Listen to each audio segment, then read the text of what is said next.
Hello, welcome to Ken studies. CAPF AC 2020 के लिए test 14 का पेपर 2 आज एक्टिव हो चुका है। देखो, बीच में हमने गैप रखा। कुछ गैप रखने का कारण ये था कि आपका डेट बढ़ गया। एक्चुअल में यदि देखा जाए तो 2 दिन बाद आप एग्जाम दे दिए हुए होते, यानी 18th को आप एग्जाम दिए हुए होते, लेकिन 18th को नोटिफिकेशन ही आ रहा है।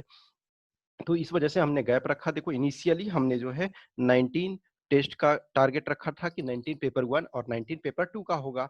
अब हम ये सोच रहे हैं कि मोस्ट प्रोबेबली 22 एग्जैक्ट मैं नहीं कर सकता हूँ, लेकिन मोस्ट प्रोबेबली 22 पेपर 1 और 22 पेपर 2 का ये कंडक्ट करवाएंगे।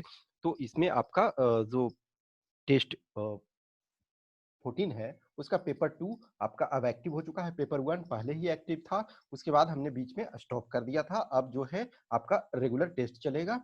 ठीक है। देखो, जो भी है, जैसे लास्ट 2 इयर्स, जो ये 3rd ईयर है जब हम टेस्ट सीरीज प्रॉपर तरीका से चला रहे हैं, तो उन 2 इयर्स में हमारा क्या परफॉर्मेंस रहा, क्या हम डायरेक्ट क्वेश्चंस, ऑलमोस्ट क्वेश्चंस आए टेस्ट से, तो ये मैं आपको अगले 10 दिनों के में आपको ये बताऊंगा कि हमने जो टेस्ट कंडक्ट करवाया तो उसमें कौन से टेस्ट से जो पेपर था, एक्चुअल पेपर, तो उसमें से क्या क्वेश्चन आया और हमने टेस्ट में क्या दिया था।